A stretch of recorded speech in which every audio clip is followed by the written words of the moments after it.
Okay. Good morning, everyone. Bonjour tout le monde. I'd like to take this opportunity to update Canadians on developments in our trade negotiations with the United States. I'm going to go through why we're walking away from a bad deal and what comes next. Pendant une bonne partie de notre histoire, les Canadiens et les Canadiens ont pu compter sur des vents commerciaux favorables.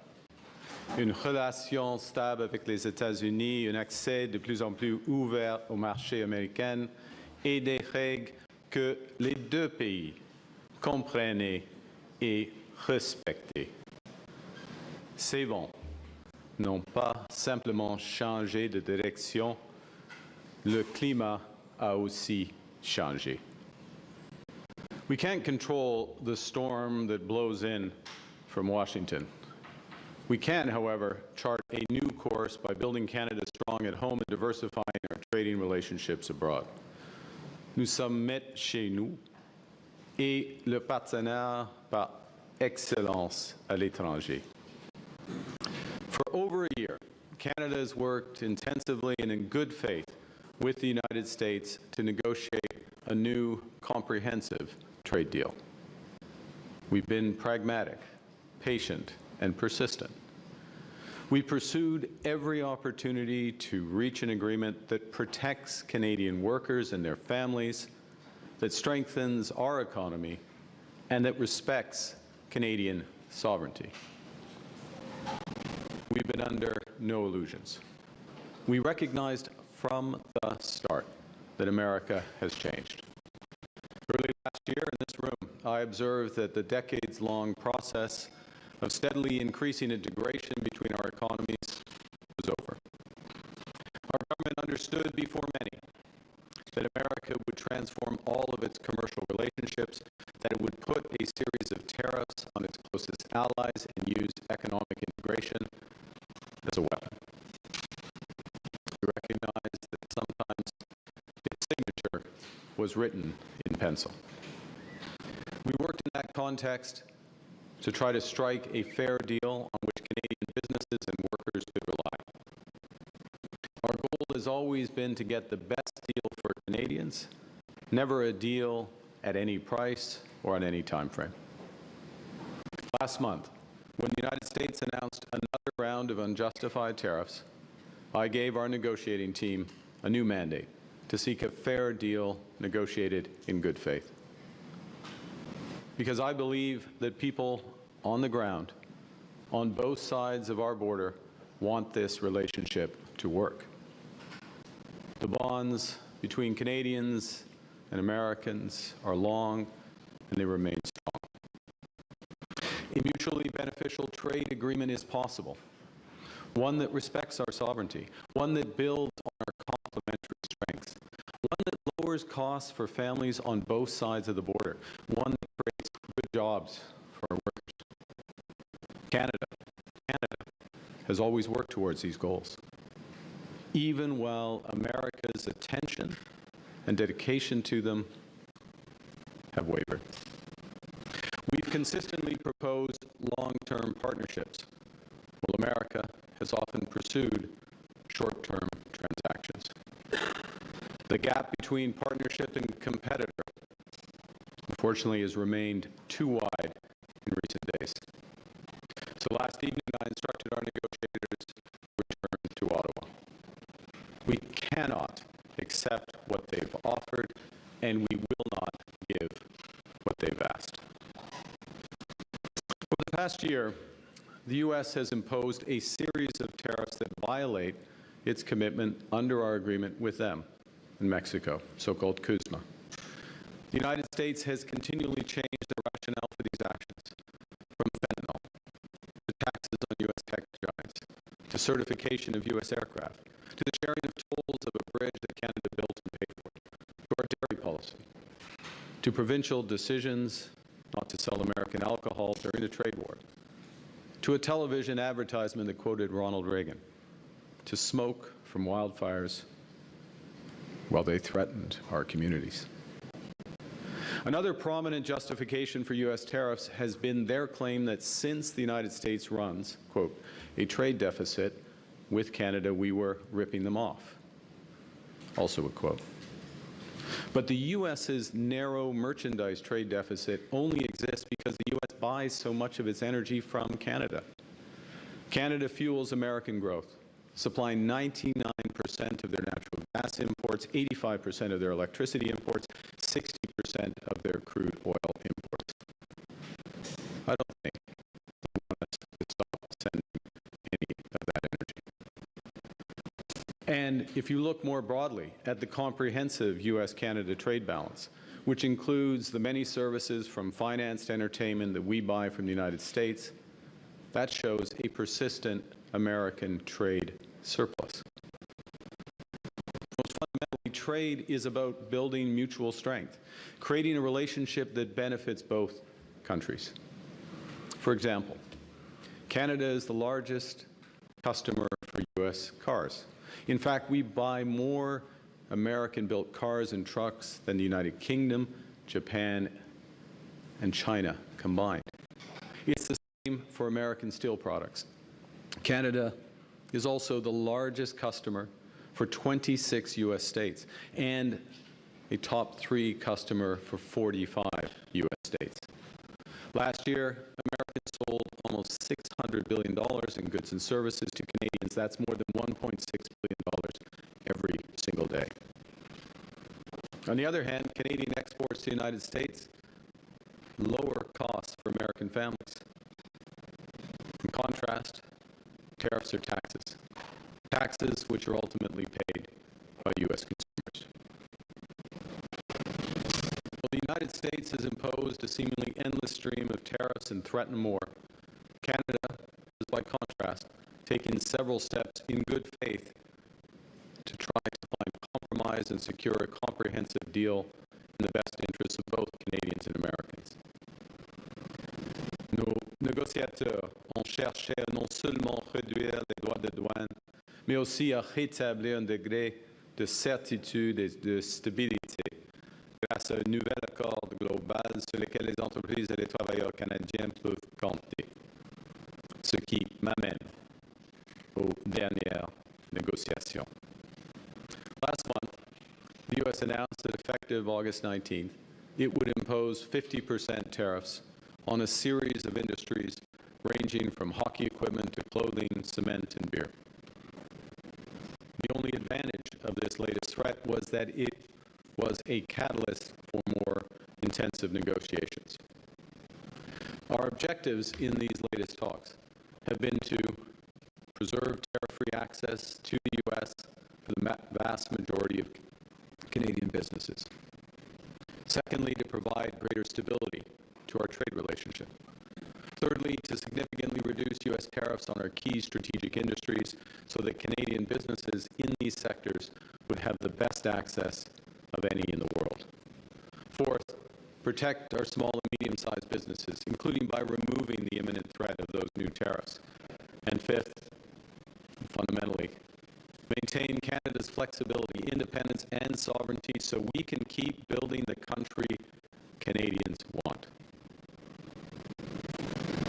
Canada has made offers to secure a fair, comprehensive deal that would be in the best interests of Canadians.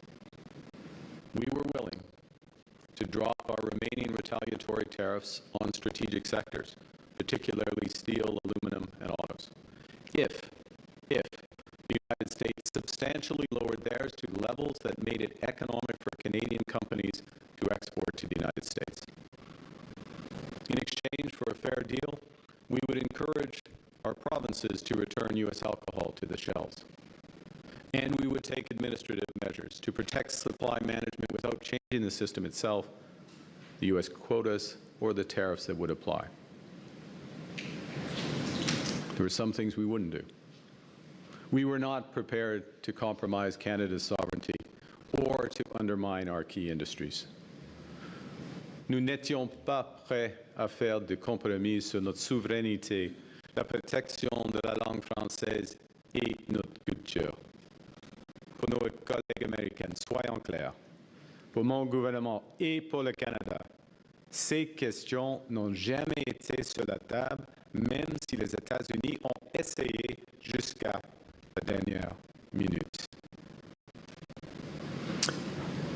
Now, in recent weeks, there had been important progress made towards a possible agreement, an agreement that would have reinforced Canada's position as having the best deal in the world with the United States, including by securing the best terms for each of our most important strategic sectors and by providing greater certainty about our future trading relationship. And while we believed earlier this week that we were moving towards a mutually beneficial agreement, in recent days the United States proposed new terms that were uneconomic, unfair, and undermined the net benefits for Canada and called into question the reliability of any deal. In short, they asked too much and they offered too little. More fundamentally, the cumulative effect of U.S. demands revealed the limits of their commitment to a true economic partnership. As I said earlier, as a result, last evening I suspended trade negotiations with the United States and directed our negotiators to return to Ottawa. I want to thank Minister LeBlanc and our chief negotiator, Janice Charette, their team. They've worked hard in good faith right up to the last minute to defend the interests of Canadians. Now, Canada will match Washington's new tariffs dollar for dollar in order to protect Canadian workers, farmers, families, and businesses. Our response will be concentrated in sectors such as steel, dairy, appliances, agricultural equipment, pulp and paper, and electronics. Also include products that are currently subject to unjustified Section 232 and 338 tariffs. This is a focused response to protect and defend our industries and allow them to compete with U.S. products in the Canadian market. In the coming days, we'll release details of these new tariff measures which will come into force the Tuesday after Labor Day. Let me be clear. We take this step reluctantly. Reluctantly because we recognize that some of these measures will raise costs and reduce choice for Canadians. Reluctantly because we recognize that some U.S. companies and some U.S. states are innocent bystanders in a dispute that they did not want. Reluctantly because this trade dispute is preventing Canada and America from doing so much good that we could do together. But at the same time, we take this step confident that it is in the best interest of Canada. And that by rejecting a bad deal, by standing up for Canada, by focusing on what we can control, we will build Canada strong for all. Building at home and diversifying trade abroad is not our plan B. It has been our plan A from the start. Canada will continue to pursue this path to build Canada strong because it's right and because it's working. We're moving rapidly to build major infrastructure. We've already referred 27 nation-building initiatives to the new major projects office, new ports, mines, energy corridors from every region of the country that now represent $500 billion in new private investment. Projects that will help Canada build bigger, move faster, and trade more with the world. Grâce à Maison Canada, nous accélérons la construction de logements abordables. En quelques mois à peine, cette nouvelle agence s'est engagée à construire près de 17 000 logements dans le cadre de 17 partenariats. Nous bâtissons les infrastructures locales sur lesquelles les Canadiens et les Canadiennes comptent au quotidien grâce aux nouveaux fonds pour bâtir des collectivités fortes qui représentent un investissement de 51 milliards de dollars. Plus de 100 projets ont déjà été annoncés partout au pays, entre autres de nouveaux hôpitaux, de nouveaux centres communautaires et de nouvelles lignes de transport en commun. Dans le cadre d'entente avec le Yukon, les territoires du Nord-Ouest, le Nunavut, l'Ontario Québec. Nous allons aussi doubler la capacité de notre réseau électrique d'ici 2050 afin que les Canadiennes et les Canadiens aient accès à une énergie abordable et durable pour les générations à venir. Parce que maîtriser notre énergie, c'est maîtriser notre destin. Just last Monday in St. John's, the governments of Canada, Quebec, Newfoundland, and Labrador launched the single largest investment in Canada's history to build the largest clean energy project in North America ever. Une deuxième Bay James. It will produce enough clean electricity to power every single vehicle in Canada. We're building our economy while taking charge of our security by investing $500 billion into our defense, expanding our shipyards, growing our aerospace industry, increasing our cyber capabilities. And we're realizing Canada's full potential as an energy superpower in nuclear, LNG, renewables, and low carbon oil and gas. These are the initiatives that are the future of our country. Canada is now the best connected economy in the world. Over the last year, we have signed more than 20 trade and security deals across 5 continents. We completed our most recent deal with the United Arab Emirates in a record 47 days. Canadian businesses now enjoy tariff-free access to 1.5 billion consumers. Over the next 6 months, we'll double that number through new trade deals from ASEAN to India. Cet automne, nous allons entamer les discussions avec l'Union européenne, la deuxième économie en importance dans le monde, pour approfondir et renforcer notre partenariat en matière de sécurité et d'économie. Canada is building such unparalleled market access because we're trusted, because we're reliable, and because we have what the world wants. That's why the world is coming to our door. In just 3 weeks, we'll host the first Canadian Investment Summit in Toronto. The summit is attracting the world's largest investors who collectively manage over $100 trillion in assets.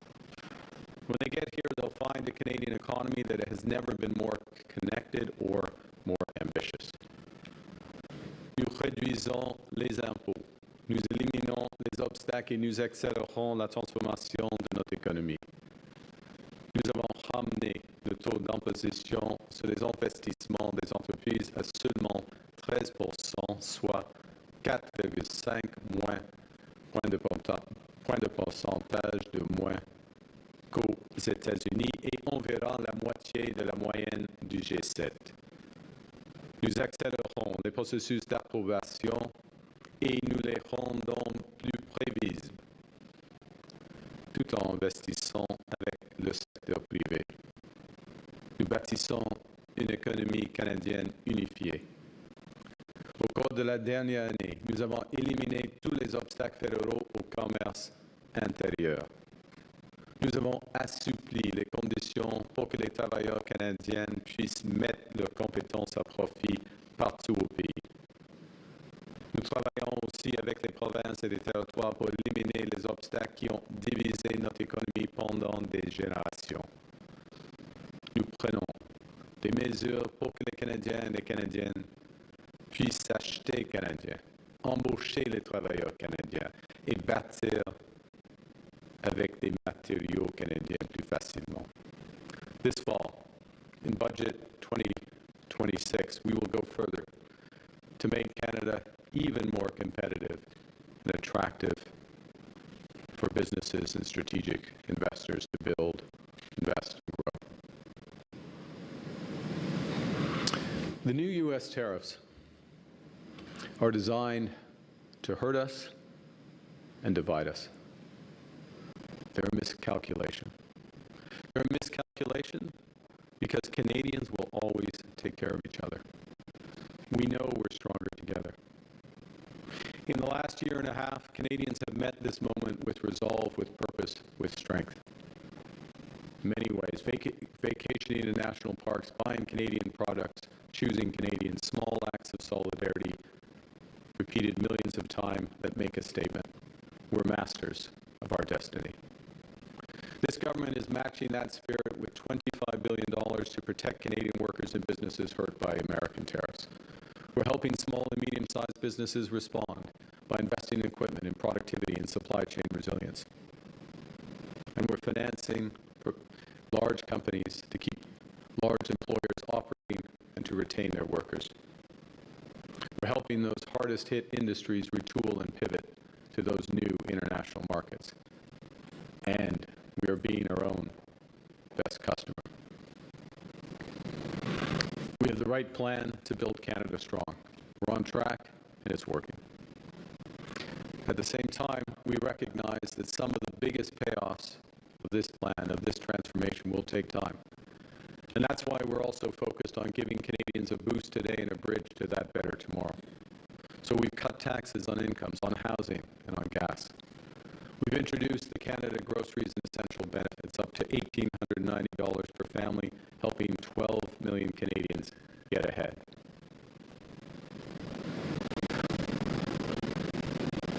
We're stronger now than when the United States started this trade war. More unified, more determined, more ambitious. With the strongest fiscal position in the G7 and a resilient economy, Canada has all the resources we need to pivot and to prosper. Growth is accelerating. We're projected to have the second fastest rate in the G7 this year and next. We are creating jobs in this economy at 4 times the rate of the United States. Our non-U.S. exports are up sharply. They're on track to double over the next decade. Foreign direct investment in Canada is at its highest level in 2 decades. It's running at twice the rate of our nearest G7 competitor. Canada. Canada now ranks as the most attractive country in the world for infrastructure investment. Last spring, I warned that America is trying to break us so they can own us. And I promise that that will never, ever happen. We are keeping that promise. Canada is becoming stronger and less dependent on America. We are already giving ourselves more than they can take away. And we are just getting started. As we observed earlier this week in St. John's, Canadians don't submit to the weather. We thrive in it. We don't wait to see which way the wind's blowing or surrender ourselves to the waves to be storm-tossed by events. We set our own course. We make our own weather. Au Canada, nous sommes maîtres chez nous de l'océan à l'autre. Building Canada strong for all. Thank you very much, and I look forward to your questions. Thank you, Prime Minister. Merci, Monsieur le Premier ministre. Maintenant, nous allons passer aux questions.